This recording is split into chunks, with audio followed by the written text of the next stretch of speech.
excited. We are going to talk all about self-care today. So first I want to talk about what self-care is. So I know you guys have probably heard a ton about self-care. It's a really publicized thing these days. You can see articles in Well and Good and Bustle and Refinery 29 all about this amazing practice, but I really want to get connected with what self-care really is, what its true intention is. So self-care is an activity, a state of being, a practice, a ceremony, anything that you're doing that is really to take care of your mind, your body, or your soul. So for a lot of us, that's things like working out or eating great food, but going above and beyond, making sure that you're really taking care of each facet of yourself frequently so that you're avoiding burnout, that you're avoiding really getting hurt and dropped down energetically, dropping your frequency or dropping your vibration. Self-care is a really, really important practice to help cultivate your highest and your greatest at all moments or as often as possible. So I really want to talk today about some of my favorite self-care practices, some things that I believe are self-care that maybe not a lot of other people consider to be self-care practices. Hello, Teresa. Thank you for joining us. Hopefully you're super excited about talking all about self-care. If you are open to it, I'd love for you to drop in the comments what a favorite self-care practice of yours is. I would love to hear from you. So why is it important to practice self-care? We want to make sure that we are constantly refilling our own cups because in society, we are constantly bombarded with, things that try and weaken our confidence, try and tell us that we're not good enough, that we're not worthy. We are constantly in comparison with others. Just think about your social media practice of constantly scrolling through and comparing yourself to other people's pictures, other people's businesses, other people's travel or vacations or partnerships or families.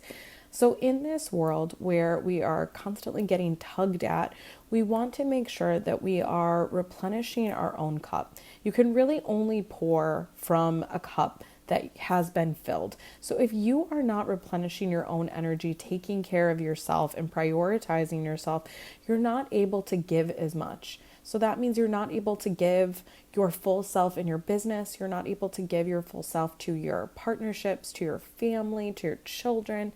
So we want to make sure that you are constantly realigning and coming back to center and focusing on yourself. That doesn't have to be a selfish practice. It doesn't have to be labor intensive or a ton of time. It's just really focusing on doing frequent and focused and intentional things to really bring yourself back to center and align your own energy.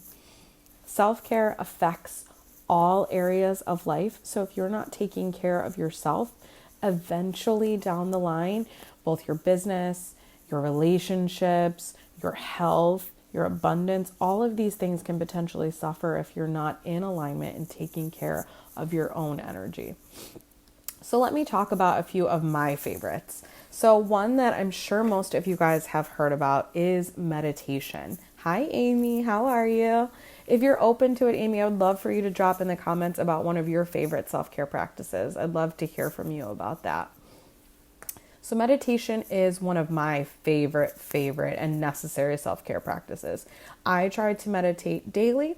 Sometimes now that I am a mom, sometimes that will be every other day or every 3 days. Sometimes I'll skip a few days and then one day I'll ask my partner to watch our child for a little bit and I'll go into a deep meditation for an hour or two.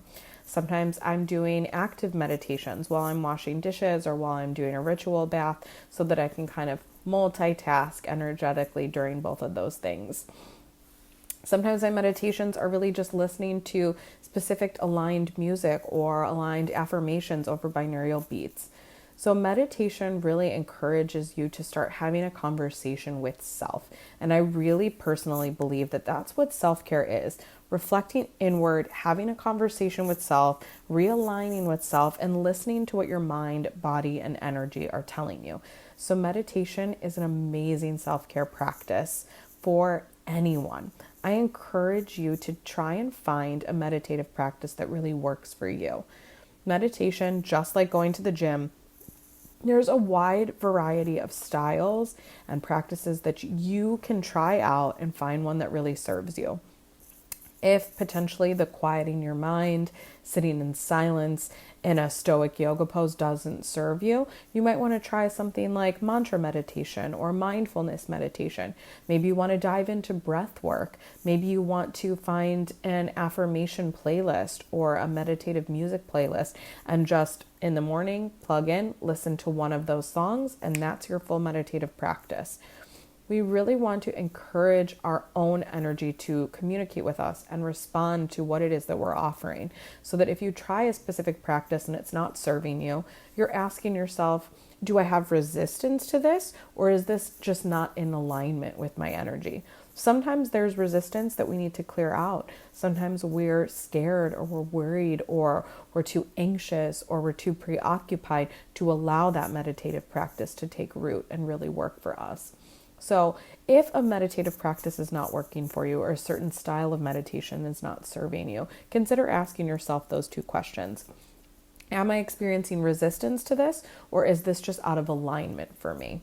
If you guys have questions about your meditative practice, maybe you've tried a couple different styles or you've tried a certain app or anything like that and you're not finding one that really works for you, drop a comment here. I would love to support you in finding a meditative practice that really serves you. I also have a few of my own meditations up on my favorite meditation app, Insight Timer. So I will drop the link for that. So if you guys are interested in checking out my meditations, I have a morning practice, a releasing practice, and then a sound bath and chakra practice available on Insight Timer. You guys can bookmark these and listen to them for free whenever you want. There's also a ton of options on Spotify. There's a ton of options on YouTube. And then we also have the amazing capability of the other apps like Headspace and Calm. So there is definitely a way for you to meditate in a style that really serves you. Hi, Danielle. Welcome to the live stream. If you are open to it, I would love for you to drop a comment and tell us about one of your favorite self-care practices. So that's what we're talking about today. One of my other favorite, and I think a very, very important self-care practice that not a lot of people identify as self-care is setting boundaries. And so this topic really became very prevalent and became something that I knew I needed to speak on around the holidays. So I wrote an article for Life Goals magazine all about self-care for the holidays. And one of the things that has really served me in previous years around celebrating the holidays was drawing good boundaries, setting those boundaries and honoring those boundaries. I know a lot of times when we're going back to our family's home or going back to our hometowns, it can energetically throw us off a little bit. So that was something that I really focused on and put in that article, and something that I think translates to self-care practice regardless of the time of year. If you are not setting your own boundaries and owning and honoring those boundaries, you are inviting people to energetically walk all over you, to energetically come into your space and disrespect your alignment.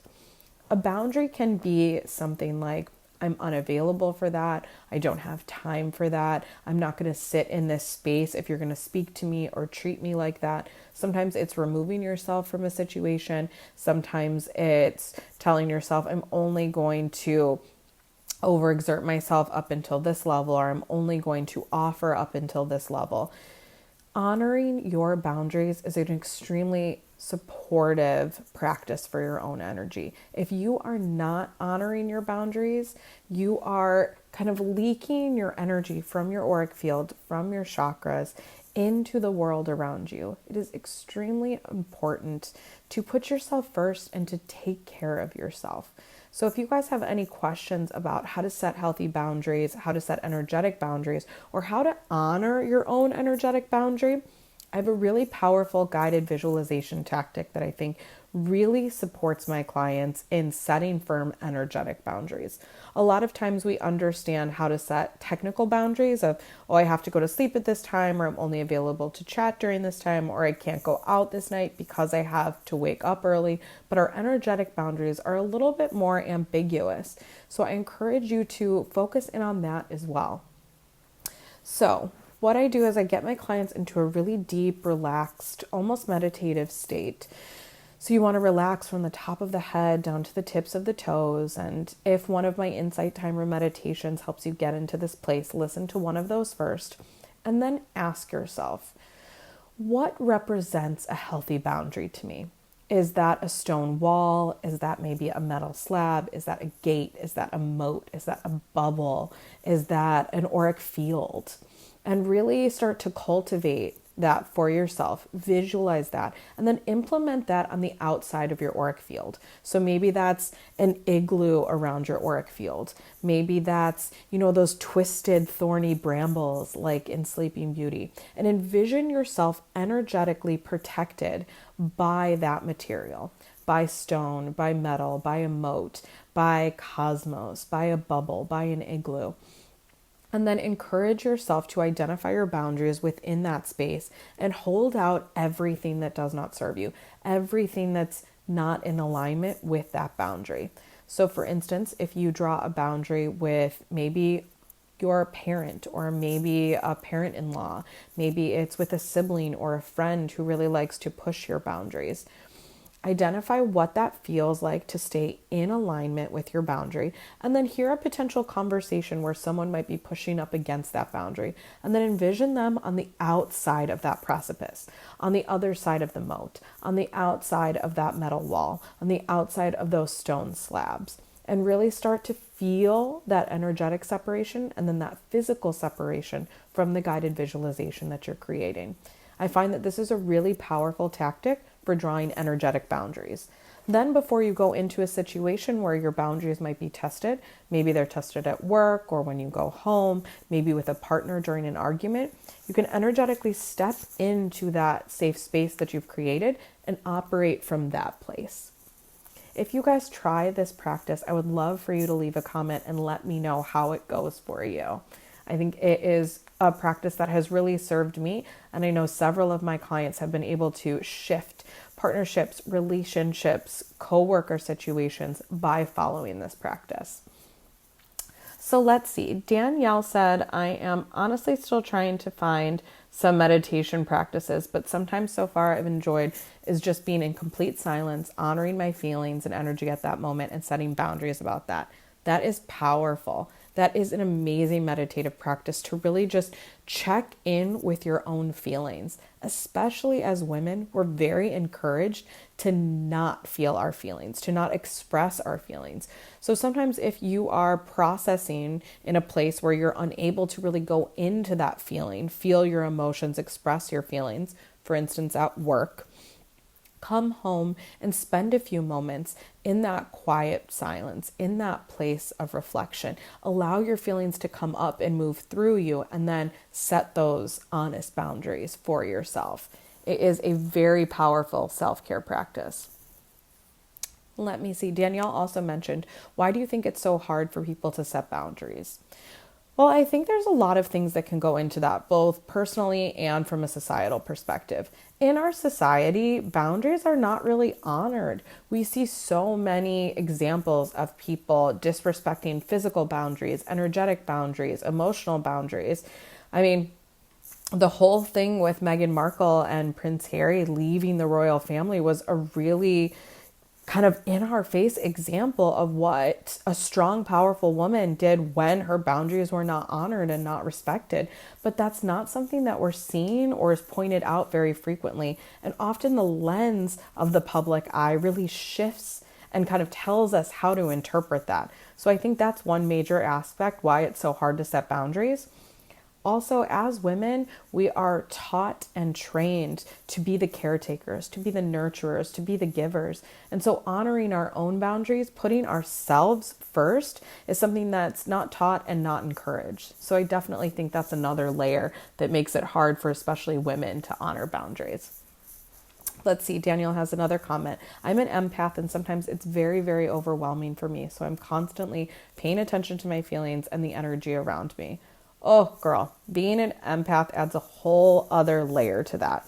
Another practice that I have that I really love and supports my empath clients is called the mosaic practice.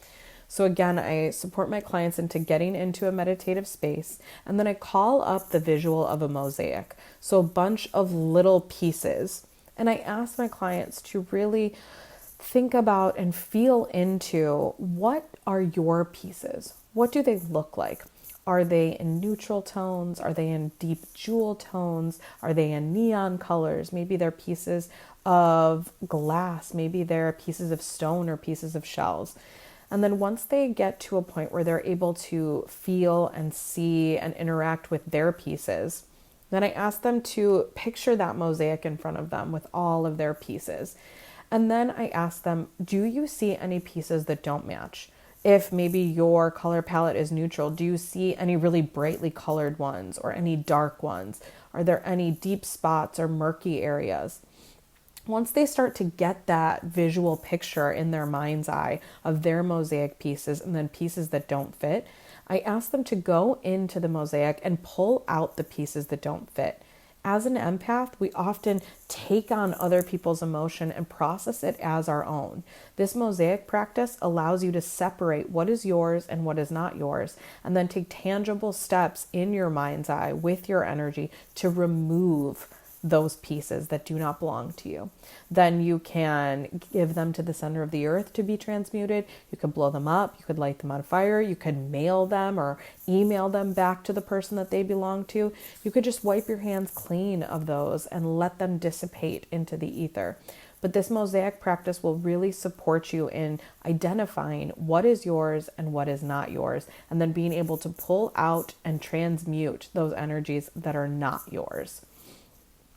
Let's see what else Danielle has to say. It's seen in such a negative light by society, I feel like, instead of encouraged. Oh, of course. So many of the things that are important for us and good for us are not taught in society and are not encouraged in society.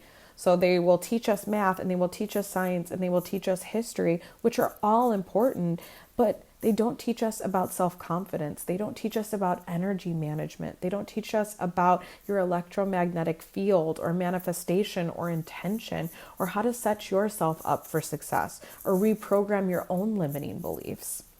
Hi, Kristen. Welcome to the live stream. So excited that you're here.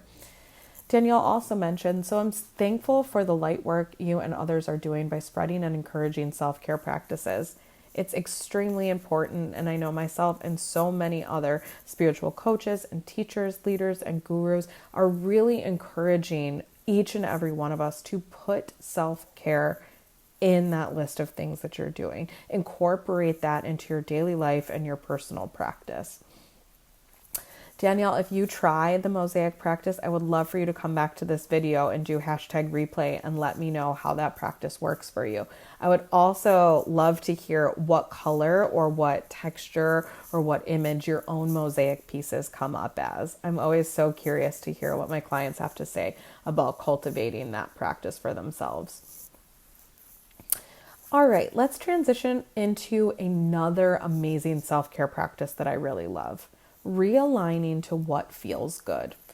And sometimes this can sound almost like a joke and seem silly, seem like it's so easy, it's so just base level, but realigning and refocusing to what feels good is a self-care practice. So maybe you have a tough day at work or a difficult meeting. Maybe you just had a fight with a partner, or you just had to deal with a sick kid, and you're just not in the higher vibration or those higher frequencies that you're normally in. Taking a moment to realign to what feels good is an ultimate game changer.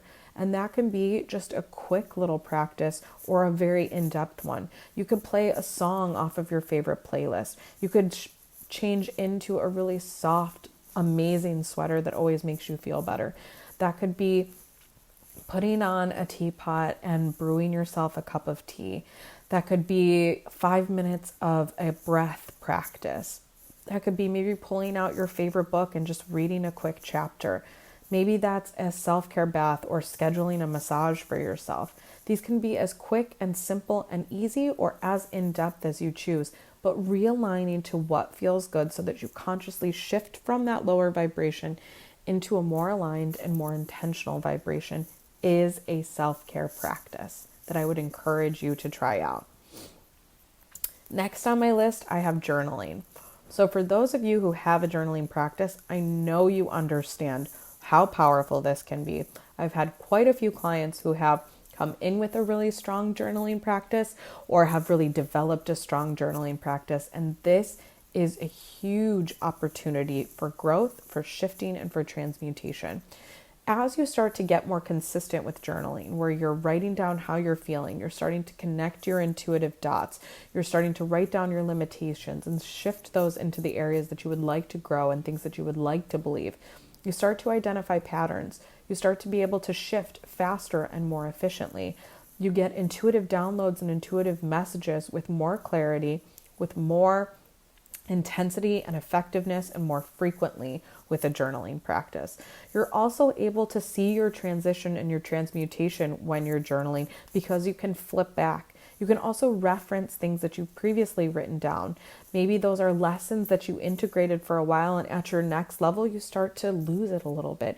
It starts to fade around the edges. You can reflect back onto that and reintegrate that because you wrote down what the lesson was, how you learned it, and you kind of imbued the energy into those written words.